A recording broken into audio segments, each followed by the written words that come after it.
Hello, people of the interwebs. Welcome to The Point. I'm your host, Greg Proops.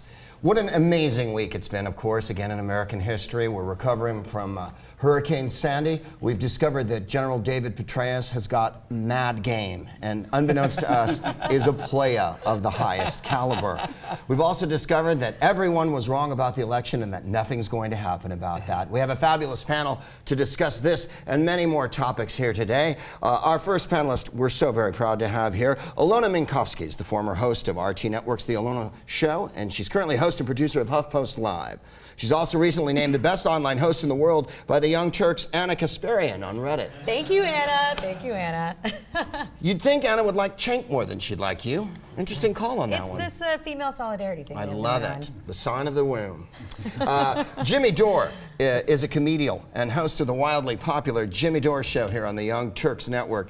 His last special for Comedy Central was chosen Best of the Year by iTunes. Jimmy's also a sometime guest host of this program. Hello, Jimmy. Hi, Greg. Good to see you. Good to see you, pal. I like your pocket kerchief. It's nice. Thank you, buddy. A friend went to Japan and she brought it back. It's actually got a whole ocean scene on it. Oh. We could do the whole show on this, really. Oh, I thought maybe you mugged Tom Brokaw on an elevator or something, but that's nice. I did, but that was a separate incident. I was trying to get him to look so austere. Or stop looking so austere, rather. Yeah, exactly. And our next panelist is Hugo Schwyzer. He's not the host of the Hugo Schwyzer Show, but never say never. He is a history and gender studies professor at Pasadena City College, as well as co-author of Beauty Disrupted, the autobiography of famed supermodel Carrie Otis, now available in paperback. Thank you for that pitch. That's wonderful. It is available in paperback, and we're very excited. And I'm sorry I didn't bring you your autographed copy. Oh, I am too. I would read about Carrie Otis. I'm from the Bay Area, and she's a Bay Area girl. She is indeed, Marin County. Yeah. When she stopped working at a Grimet agency in San Francisco, Mickey Rourke sent the agency a bouquet of dead flowers, was my understanding. Yes, so, that's a true story. See, and I didn't even read the book. I just knew that from Bay Area lore. Thank you all for joining us here today. We have three terrific points this week. One, whether it's possible for members of the media to be so irretrievably wrong about something, and is there any repercussions to their wildly inaccurate predictions about the presidential election? We might even get into what it's like afterward when they're not at all, I don't know, what's the word? Embarrassed? About how wrong they are, and in fact staunch in the face of their own lunacy. We're also going to talk about the feeding frenzy over General Petraeus and the fact that he's having illicit or had illicit relations with people that he was not, of course, betrothed to. For our first point, let's go to Matt Stoller, who's an activist and a fellow. And he's going to talk to us a little bit about our first topic, which is progressive change. And can we look forward to it during the Obama administration? Or is it going to be 4 more years of the semi-disappointment that we all feel as sentient thinking human beings? Mr. Matt? Hi, I'm Matt Stoller, and I am a fellow at the Roosevelt Institute, as well as an editor at the blog Naked Capitalism. And my point is that progressives should start to see Obama as who he is, who he says he is, and drop their illusions that he is one of them. The two big trends in the first term of the Obama administration are, one, rising inequality, which is now higher if you look at the Gini coefficient than it was under the Bush administration, and two, America's transformation into a petrostate. The amount of investment in mining, resource extraction is almost as big as the amount of investment in manufacturing. So what you see is that the first term of the Obama administration is essentially the third term of the Bush administration. And it's time to recognize that, and that that's a result of Obama's preferred policies. In the debates and in the campaign, Obama talked about the need for a corporate tax cut. He talked about the need for a grand bargain on entitlements. In debate, he talked about how he agreed with Romney's position on Social Security.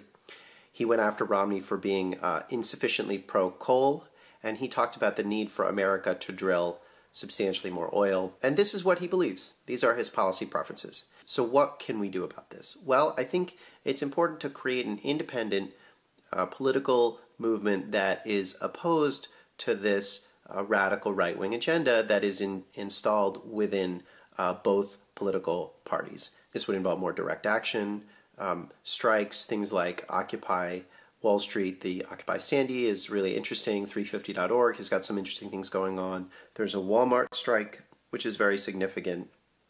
And really trying to build independent capacity to improve the lives of ordinary people in ways that are tangible where the government has failed them, and find ways of essentially creating a resistance movement against the domination of Wall Street within both parties. Alyona, what about what Mr. Stoller says? Is he right?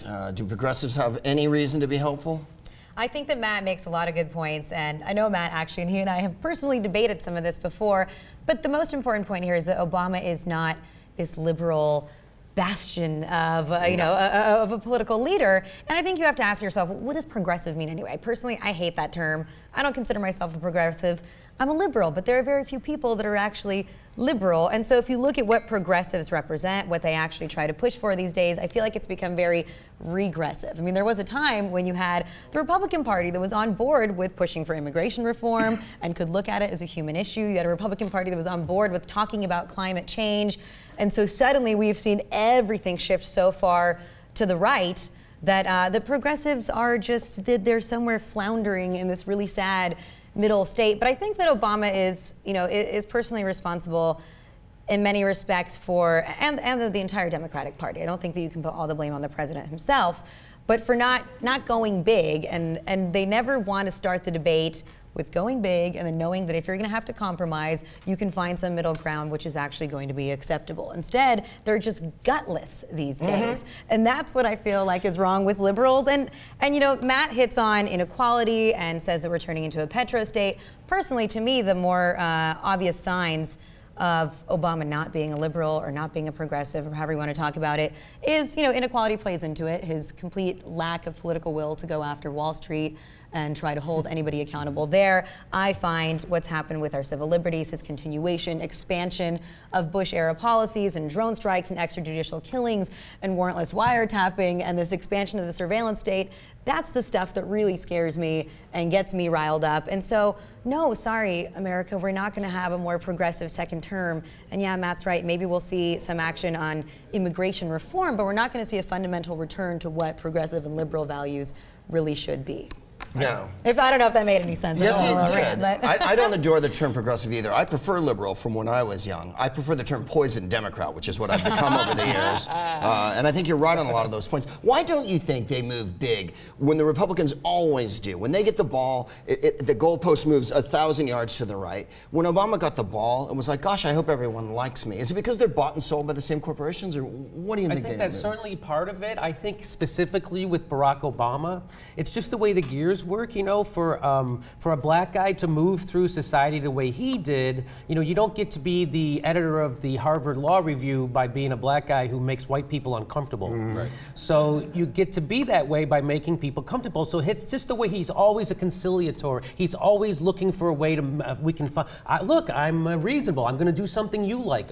So when he was like, for instance, the first debate over the debt ceiling, and we're going to try to make a grand bargain, and what the grand bargain means is that the richest people in the world are willing to pay 2% more in their taxes, and your grandma's not going to be able to see a doctor when she wants all the time, right? Yeah. And then if you're a roofer, you won't be able to retire till you're 75. So these are not equal. So that's what's wrong with him going forward. He starts from the middle of their position and then negotiates farther.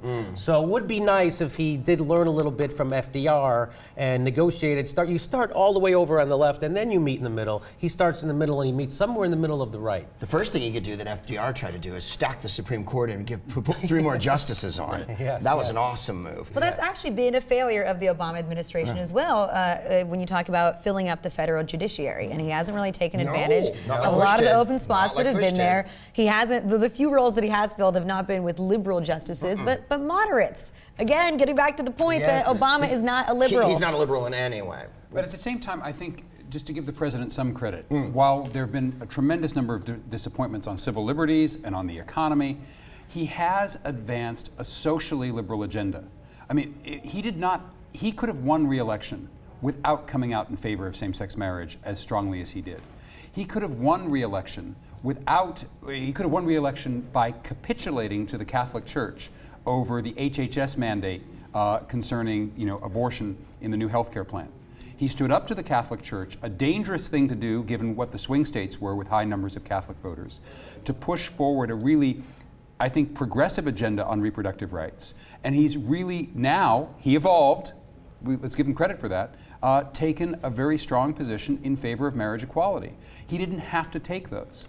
So we're in a position where we have a lot to applaud in terms of social liberalism, in terms of freedoms for those people who are already citizens, who are already to some degree middle class. Now we have more freedom than we've had perhaps in the past, and he's really going to continue to be aggressive on that. But the problem is that that often is sort of thrown out as sort of a sop to the left, who can get distracted by, you know, triumphs in the same-sex marriage arena, which doesn't cost Wall Street anything, and thus more likely to give a pass on maybe some more substantive issues. Right, the social issues always are the first two that everybody grabs because they're so emotional. And then we're supposed to be so happy that there's predator drone strikes and mad surveillance on all of us at the same time. There is a glimmer of hope. What we saw, I feel like, was when Uncle Hairdo lost and white rich guys were irrelevant for 2 days out of the dialogue, and now you know that Karl Rove spent an entire week fielding angry, furious phone calls where he could barely hold the phone up to his ear. That had to give everyone a little bit of schadenfreude and joy.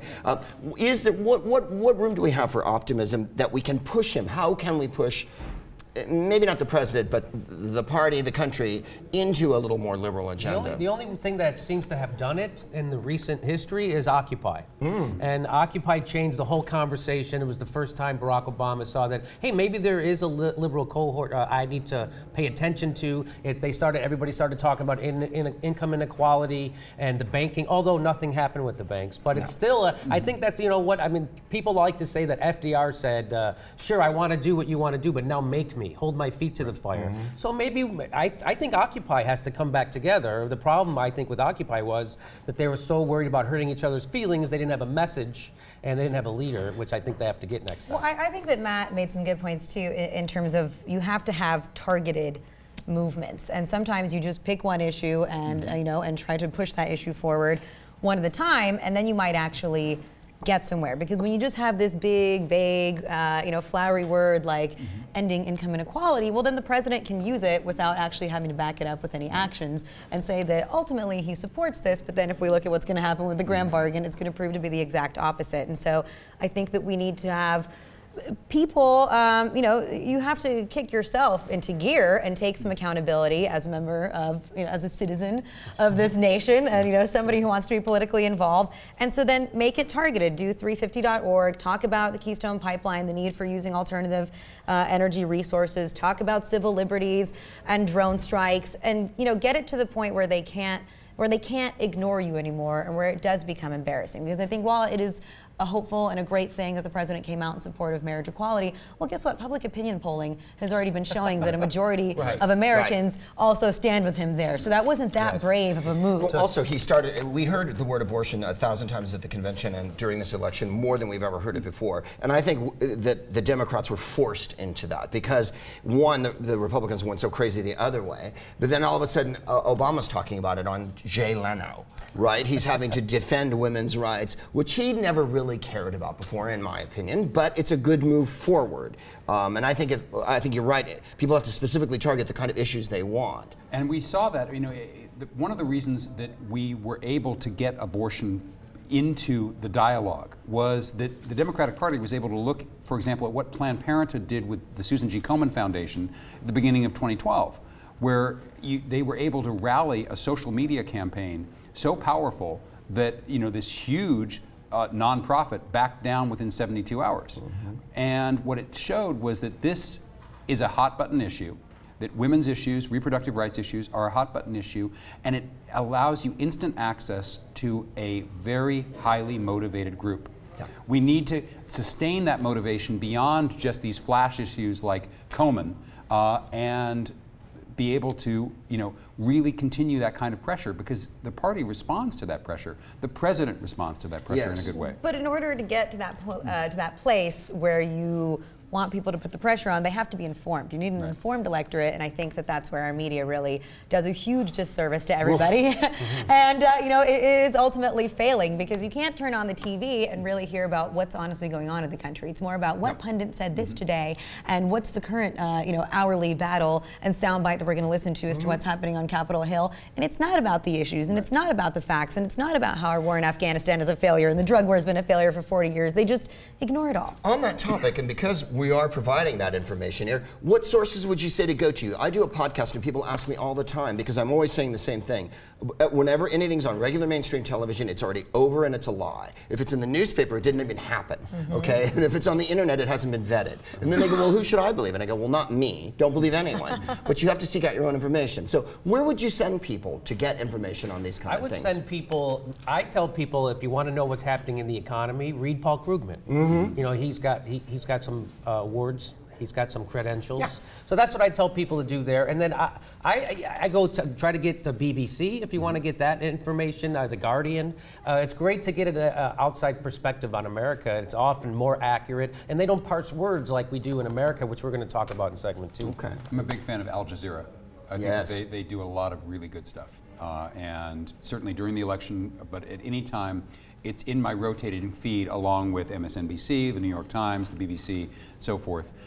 Bottom line, you know, there isn't one, we can't expect people to have one site that's going to spoon feed them information. People have to be knowledgeable consumers of media and of news, and that means going to many different places. That's what I couldn't agree more on that. I agree. I think you have to read everything. You need to teach people how to use the internet, yes. right? You need to teach people that media you know literacy. You just don't. I mean, not that literally how to punch in stuff, but what you just don't go to FoxNews.com. You don't go to RedState. How to use it? What's a credible news source on the internet? Well, you don't just go to the New York Times either. Right. No, absolutely. I mean, we have this, no, the New York Times. Well, if Paul Krugman wrote it in the New York Times, then it must be so. Well, or no, if Greg Miller reported I think in the Paul Washington Krugman's Post. a credible source, but as Noam Chomsky said, there's no lie big enough that the New York Times won't put on its front page. Yeah, and exactly. they've proven that over and over but again. You have to seek out alternative sources, and I think that, I mean, let me just pimp where I'm working now. I think that, you know, HuffPost Live, we open up some great discussions like that. RT, where I used to work, opens up. You just want sources that will actually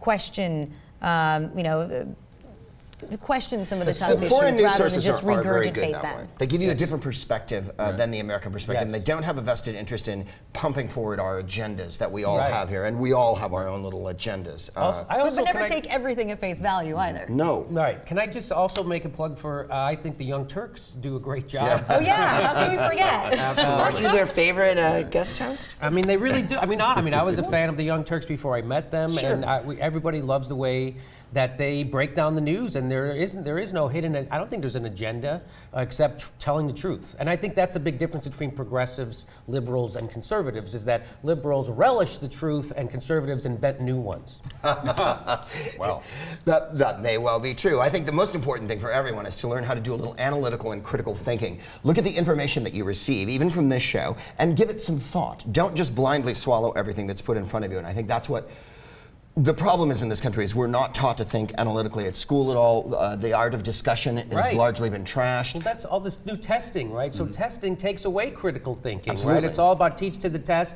and that's the last thing they want, is people to be able to think critically. So they can still get people who are against abortion to vote for people who are screwing them economically, because it never dawns on those people that, hey, maybe the guy who's going to try and screw me is going to have a flag and a Bible in his hand when he comes to get me. Right. But they never think about that. No, it is a little bit of a lost art. We'll be back to talk about so many more topics. Please comment below. We'd like to hear what you think, and we'll be back right after this.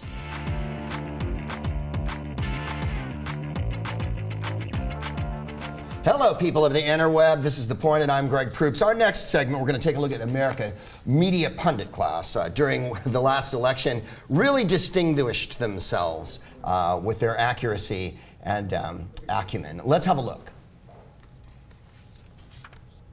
Let's just watch me turn my head. I believe the minimum result will be 53-47 Romney, over 300 electoral votes. Romney will win this election by 5 to 10 points in the popular vote and will carry more than 300 electoral votes. All right. Romney, very close. but he'll win the popular by, I think, about half a point. Electoral College, probably a very narrow margin. I forgot my exact number. I guess you have a graphic here. I guess the wild card in what I've projected is I'm projecting Minnesota to go for Romney. Now, independents are going to decide this race in all of these states. Governor Romney consistently leads among independents. If you watch the president this morning, this is a guy who's really rattled. States that are tied, if they're tied 47-47, that means that the incumbent's at 47. Guess what? That's called losing. So you are standing by your prediction of a Romney landslide? Absolutely. And to miss so many states and to be this far off, your Fox News viewers ought to be outraged, because day in and day out they were told that Mitt Romney was going to win, and the fact is Ohio was never up, Wisconsin was never up, Pennsylvania was never up. These states, Iowa, New Hampshire, state after state, were never up. The published polls were correct. Nate Silver was correct. But the Republican establishment polls were wrong. Well, as Franklin says there at the end, Nate Silver was the one who got it the closest by using what we like to call math and collating a lot of facts and polls, things that are a little easier to determine than rather how you feel and who's paying you. Jimmy, let's just go right to you. There's never any accountability with these pundits. No one ever has to pay for their transgressions on TV. No, well, I remember that after the Iraq War, when it got exposed to be built on a lie, and then the economic meltdown that none of the guys predicted, didn't they fire everybody at all the networks? I think everybody at CNBC lost their job. Nobody loses their Kudlow, Larry Kudlow, they didn't show him in here, but he came out, he predicted 330 electoral votes for Mitt Romney. And people turned to him to predict the economy? Yeah. I mean, do you understand why we have an economy that cratered and nobody predicted it? I mean, yeah, no, there is no... and another thing they do that drives me crazy is they can't just report a story. They can't say, hey, Mitt Romney lied today. They have to go, Mitt Romney lied. Oh, but Barack Obama also lied. Both sides do it. Both sides do it because they can't stand up. A news person can't stand up and go, hey, this isn't how it normally is. One side is really doing most of the lying this time. They're really craven this time. They're really all over it's really just this one side. They can't do that. So they have to pretend like it's equal because they're afraid that they're going to be called liberal by the conservative mouthpieces in the country. And that's their biggest fear is, oh my God, if Anderson Cooper is called a liberal, he'll freak out. Same thing with Brian Williams. And in the meantime, they soft pedaled the news. Even Tom Brokaw wouldn't say what Paul Ryan did at the convention, which when he lied repeatedly so bad that Fox News called him out, Tom Brokaw still wouldn't. Tom Brokaw kept saying he overreached. He wouldn't say lie. And so I think that's a big problem. Who wants their news soft pedaled to them? Nobody. But you know who does want it? It's the corporate chiefs who want their news people to soft pedal it. So how do you hold them accountable? Is there such a thing as media accountability? Or should they even be held accountable? They're all on a commercial enterprise. The people we were looking at. We're not. This is. No one has told me what to say here today. No one's told any of you what to say. Yeah, we've gone over some media things, briefs here and there. But I mean, is there such a thing as media accountability anymore? And is it even important, or is this just part of the big infotainment universe of your phone and everything else? Yeah, I think we have to be careful with where we're going here because we're talking about the pundit class. And what is a pundit? A pundit is just somebody that's paid to express their opinions on TV. And so it's, but this is very representative of what our media is becoming, as this bizarre conglomerate where you can't really you can't tell the difference anymore between who's supposed to be an unbiased, straightforward reporter, right? Who is a journalist that is supposed to, try to expose information and actually speak truth to power.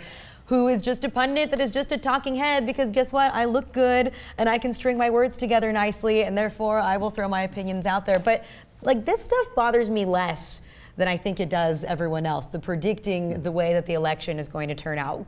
Good for Nate Silver. I think Nate Silver really was vindicated here with what happened because he did use numbers, he did use math and statistics and figure it out. But I'm much more upset by things like reporting wrong on the war in Iraq and everybody being sold that lie. It affects me a lot more when you do have facts that are affecting policy. When you look at the way that this David Petraeus scandal is being covered too. And now you have journalists going back and saying, now that the mighty has fallen, David Petraeus, they're going back and saying, you know what, I got duped just like everybody else. and I deserve a pat on the back because I'm able to admit that I was wrong at some point. Well, it should have been in front of you in the first place because you could have seen that the surge in Afghanistan was a failure because the evidence is out there. You could have seen that Iraq was never a war that we won because the evidence was out there. And so judge people based on their policies. You know, and I guess this is my problem. Anymore? Is journalism allowed to even cover facts anymore? After the last 2 wars, and we've seen the horrible term embedding, and the fact that really no facts ever came out of Iraq or Afghanistan. You are allowed to, but what happens is you're treated as some kind of a pariah, right? I don't know if you guys watched, Michael Hastings was on Piers Morgan earlier this week talking about David Petraeus, and he was on with another general that happened to be a friend of the general. That's cozy. It's just so weird, I can't believe it.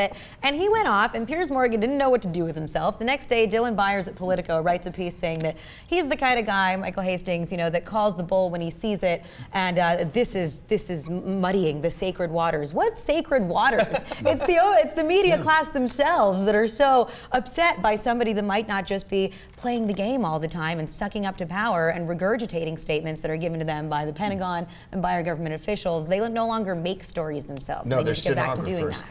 Why is there why is it so important that there's 2 sides to every story instead of thousands of facets to every story? Well, I think that, you know, it's no accident, let's be honest, that the people who got it wrong were primarily associated with one network and one political point of view.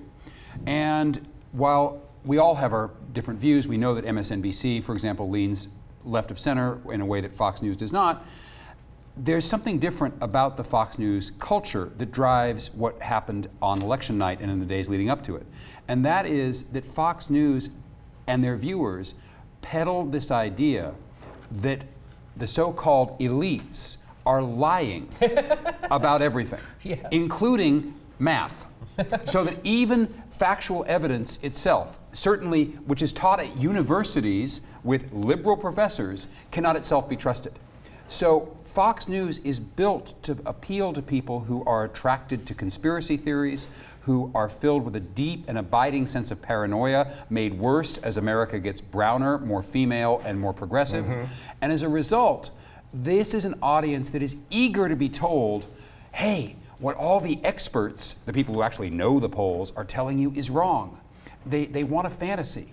And cleverly enough, people like Newt Gingrich and Dick Morris, who know darn well they're still going to be paid even though they were wrong, know that their job is to encourage and inspire and to feed these paranoid fantasies, not to tell the truth. Through misinformation. Through misinformation. But if we see them as entertainers who are peddling a particular worldview, they did their job. Right. Oh, I agree with that. You know how you said that didn't bother you so much that they made the predictions wrong, and I understand. I agree with you on that part, but I think that it's emblematic of a bigger problem that he's talking about. This alternative universe. Like people say, well, can't you talk to conservatives? And I'm like, yes, but if they're honest, you know, I don't mind having an honest debate about health care, but an honest debate about health care would have been, that's right, we agree with Obamacare. That's not, but they pretended they didn't. So that's the big problem, and I think another big another point that speaks to this is during the debates, Barack Obama ate it on the first debate. And what did the liberals do? They said, wow, Barack Obama sucked.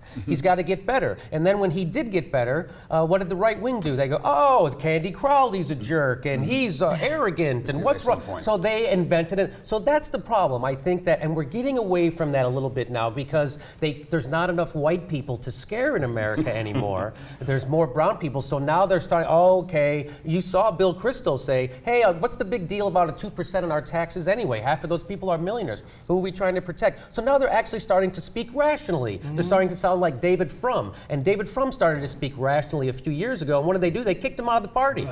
So, and that's what Brian Williams and George Snuffleupagus will never do. They'll never come on and say, hey, by the way, this other party is a lot crazier than this other party. They'll never do that, so they're not informing people, which is why elections are closer than they should be. And you know, even though more people voted for Democrats to take up the House of Representatives, that barely gets reported. This was a big liberal win on this election. The whole paradigm is shifting, and it's like they're not really reporting it. They're saying he doesn't have a mandate. You know, the day before the election, there was all guys. It's going to be a landslide for Romney, 330 electoral votes. It's the exact opposite. Barack Obama gets 330 electoral votes. They go, oh, it's too close. No mandates, too close. So, and then the mainstream media lets them get away with it, and they also allow themselves to be tagged as liberal, which allows those right-wingers to discount them.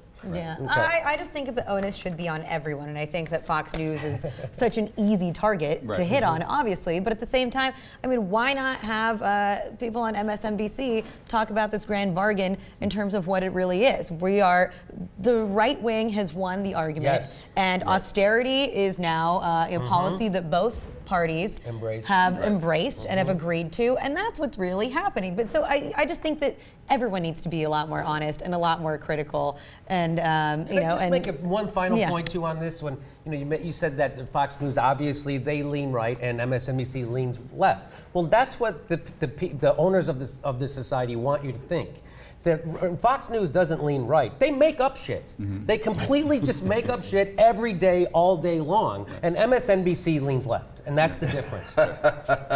That is a very good point. I also feel like, you know, the alternative candidates that ran for president weren't discussed at all. And I felt so much disgruntlement and frustration with so many people who didn't want to vote for either Obama or Romney because they both represent center-right corporate military interests, and there's nothing in it for me. And then we all end up holding our nose and da-da-da-da-da. But I always feel like it almost goes back to the point we were making in the last segment. You have to seek out your own information and learn how to think for yourself. As you were saying, a little bit of personal responsibility goes a long way, because there isn't two sides to every story. There's a zillion sides to every story. And anyone who thinks that there's black and white is delusional.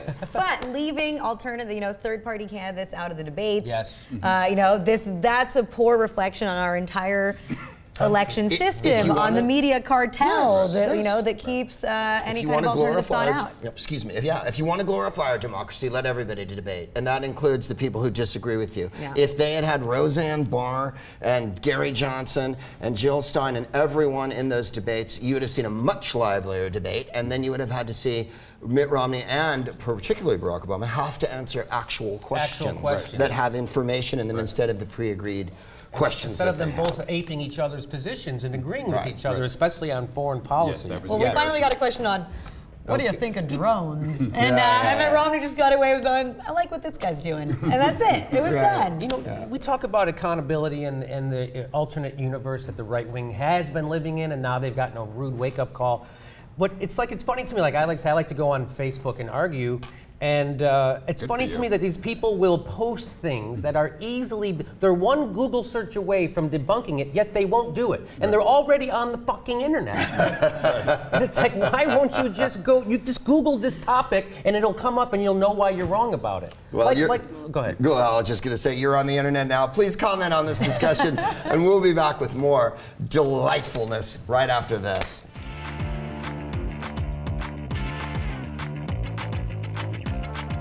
Finally today, let's talk about the story that's exciting the news media more than life itself. They had nothing to report after the election, and then along came David Petraeus, the return of the Super Mac. Let's go to you, Mr. Schwyzer. That was a wonderful segue. The return of the Super Mac. Let's go to you. Speaking of Super Macs, I got a pimptastic dude in the house who's all about gender studies. What are you getting from all this first week of hysteria? Well, I think that's such a wonderful word, hysteria, in this case. I think that the first obvious takeaway is the usual one. You know, sex makes hypocrites and fools of all of us. And, you know, part of the thrill of this is that we get to see something very, very common, something we all see all the time, an extramarital affair, make a fool of a man who was a symbol of confidence, competence, and self-control. So it brings up a universal conversation about whether it's possible for any man to resist sexual temptation, whether we need to sort of chuck out our traditional ideas about monogamy altogether, or if we're not going to chuck them out, at least have a greater conversation about, you know, what our expectations are. For me, I think that, you know, the main point that isn't getting made is that we talk a lot about what this says about someone's judgment, but we forget sometimes, even though it's not a sexy topic, just how painful infidelity is. I mean, the bottom line is that when someone you love and trusted cheats on you, no matter how cynical you are and sanguine you are about human sexuality, when it happens to you, it really, really sucks. And we need to sort of remember that as part of the conversation, because the problem isn't, you know, marriage or sex. The problem is dishonesty. The problem is a lie. You want to talk about something? Do you have something to get off your chest? That was 2 divorces ago. Are you going to talk about this in at your university, at class? Well, no, we talk about this all the time. I mean, about you know the disconnect between an ideal we profess that we still holds tremendous power over our imagination and our fantasies. And that ideal is monogamous marriage, and our collective ability and our individual ability to live that out. The statistics on infidelity are staggeringly high. They've probably always been high to one degree or another. This isn't new. And so the question is, do we continue to hold up an ideal that most of us will fall short of at one time or another, but still believe it's a good ideal, we should still keep chasing it? You know, sort of treat monogamy like immortality, something we all want but probably aren't going to be able to achieve. Or do we say, you know what? There's so much heartbreak, there's just so much failure, there's so much hypocrisy, there's so many good people leaving office over this. Maybe we need to have a whole rethink about the ideal. I think that's the debate we need to have. Monogamy.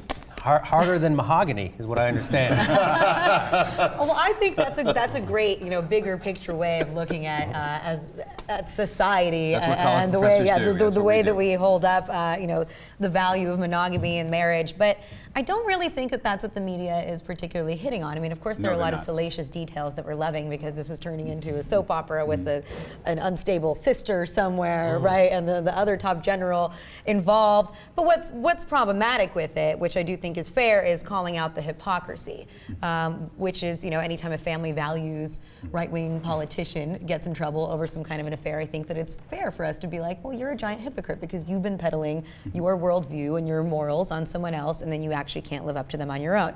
Same thing with the military establishment. When you're going around talking about honor and integrity and how important trust is to the entire military machine, then clearly, yes, this is, you know, this becomes a really big problem. But, you know, for me, maybe I'm just nerdy about this kind of stuff too. I mean, you're just seeing the military leadership just eat itself alive. You're actually seeing the surveillance state eat up the military leadership, and how ironic that is. But now you have so many disgraced generals leading this longest war in Afghanistan. You know, I was just talking about it to somebody earlier today, that now you have this new general, Joseph Dunford, who is going to take over command for ending this war. He's never even had a tour there.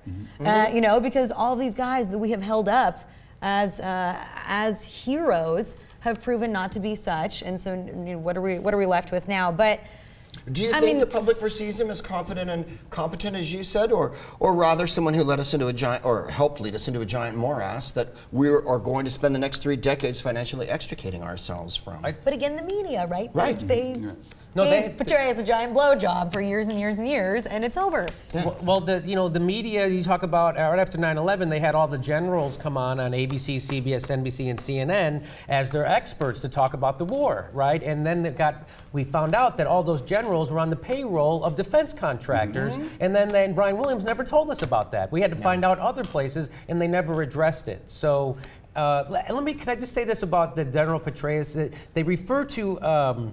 You know, they say the military establishment was shocked when they found out about this. Really? But is it because he's no George Clooney? I mean, why?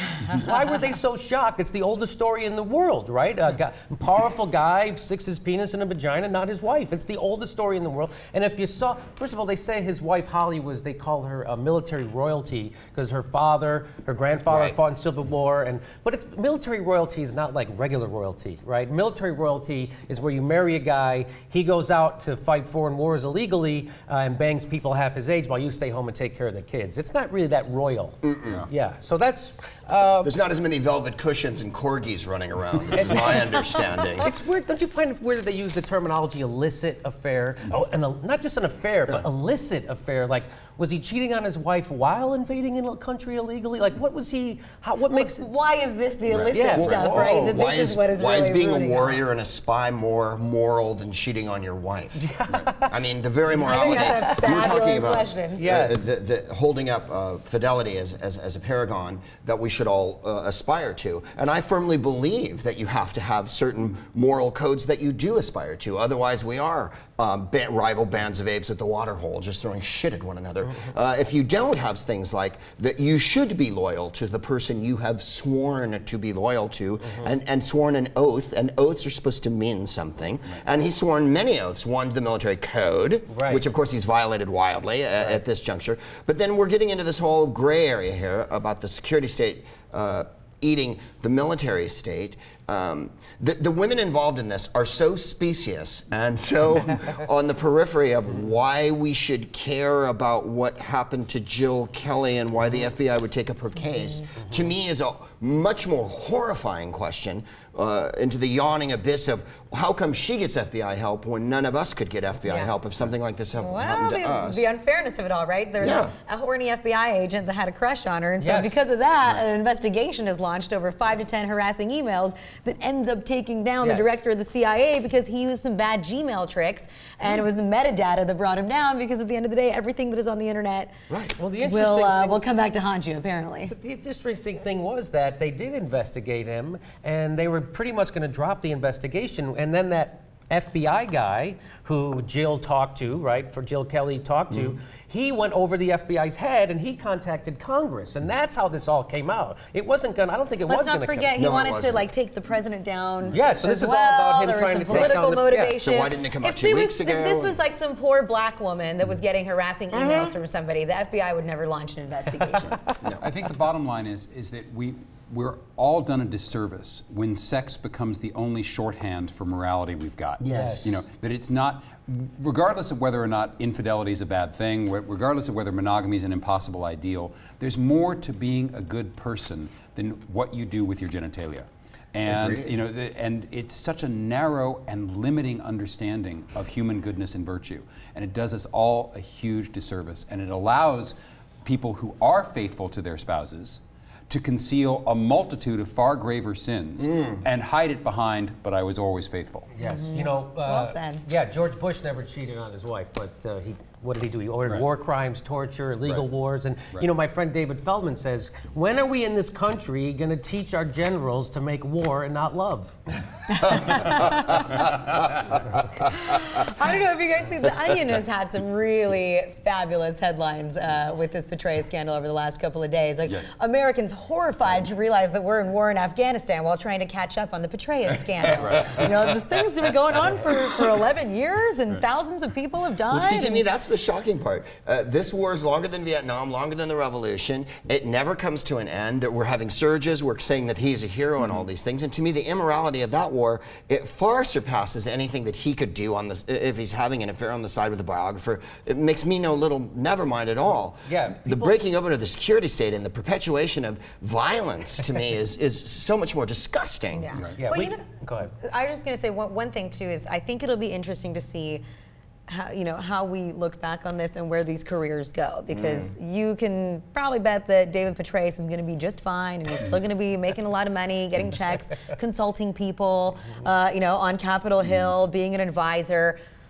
For people like Paula Broadwell, I don't know, is her career ruined now? She's seen a spike in book sales because she's, her name is currently in the news, but often the woman is the one that gets torn down in situations like this too. I heard she already got a gig. She's dancing at Johnny's Fat House in Rumpus down in Downey. She'll probably get another gig writing. I mean, Britney Spears just got a book deal, to write another book. I think the better parallel perhaps is Monica Lewinsky. There you are. And that has not, we can all hope that she's happy and well, but in terms of a public future, it's been 14 years and there hasn't been an avenue towards something public and redeeming for her yet. No, there hasn't. And she was really, it was very unseemly, the way the public treated her. First of all, that she was not attractive enough, apparently. She wasn't thin enough. It wasn't, I was going to say, was she fat? These were issues that were more important than the issue at hand. Yes. I agree with you. I think that pinning morality on fidelity and sexuality is a very murky area. Why do we do it? Why is that? Do you see any hope? Because it's something we all instantly understand. I mean, first of all, it all grabs our attention because sex does that. That's part of it. One of the things that it does. Second of all, it's relatively easy to understand that, you know, when, as you say, a penis goes into a vagina that is not the vagina to which the penis is married. Everyone gets it. There isn't a lot of ideology about that because everyone has a family background of being hurt in some way by infidelity or personal experience with it. So we all can sort of constrict around that with our pain, and our titillation. You know, there's a lot of hurt and there's a lot of arousal that goes with that. Whereas when we're talking about the morality of invading another country and whether there's, you know, then instantly it becomes politicized in a way. So the convenient thing about talking about infidelity is not only is it sexy, but it's also a topic that people in the Fox News world, alternative reality, and in our world, and across the spectrum can all grasp. So it becomes a language we can all speak, like porn, which gets downloaded by virtually everyone, regardless of ideology, though particularly in Utah. So too, infidelity becomes something we can all grasp as a common conversation. So the media is simply giving us something that we're really comfortable talking about. The sad thing about that is, you know, that ultimately it becomes the conversation stopper for everything else. Yes, agreed. And the other topics get washed away. You know, thank you so much for participating in this today. I hope you enjoyed yourself. I hope you found this interesting at all. If you have, please comment below because we'd love to hear from you here at The Point. Let's talk about what everybody's doing. Alyona, what up with you? What up with me? Well, I'm working at HuffPost Live. It's a new online streaming network that the Huffington Post launched. We do live streaming for 12 hours a day. I'm here in the LA bureau. We do 4 hours of it, and I suggest that everybody go check it out. You know, we provide really a venue for more in-depth, longer conversation, believe it or not. It's not just a 2-minute soundbite on a show, but we will talk about it for 20, 30 minutes, you know, with 4 or 5 people, and it's fun. I think it's great. You should check it out. Thank you, Dr. Minkovski. Thank you. Professor Dore. Okay, so they can check out my show on the Young Turks Network, the Jimmy Dore Show, and I also have a podcast you can get at jimmydorecomedy.com, and it's been called the funniest show in the world by me. Oh, really? I found it quite amusing myself, and I've been on it. Yes, you've been a guest. It's marvelous. Professor Schwyzer. Yeah, it's, which implies that I should be schwitzing all over everything. I am a columnist for Jezebel.com. You can read my general interest column. I can't even pronounce the name of my own column. General interest. I read Jezebel quite a lot. Well, thank you. We appreciate your readership. I like gender rolls with butter. Yeah. You have those are nice. No. Oh, have you had cinnamon gender rolls? Yeah. Tremendous. Fabulous. Those, you know, I'm completely at a loss for Sorry. words. Tell us about, you have a column on Jezebel. I have a column on Jezebel. I can be found elsewhere on the internet at hugoschwyzer.net. I just took my first foray into the world of writing Jewish erotica at Jewrotica.com. So you really don't want to miss that. Or I think it's Jewrotica.org. Do you have to Google read it through a hole in the sheet? I was going to say, Jimmy and I have about 20 minutes on this. Is it written on a diaphragm by any chance? Good night, everybody. Thank you. You bet. Thank you. Professor. My name is Greg Proops. You can catch me at Proopcast.com, where you can download my podcast, The Smartest Man in the World, for free. Anytime you like. It's also on iTunes, and I perform all over. Not only the Los Angeles area, but all over this fine country of ours and other fine countries as well. Thank you for joining us on The Point. I hope that everything that happens to you is something that you enjoy. Good night.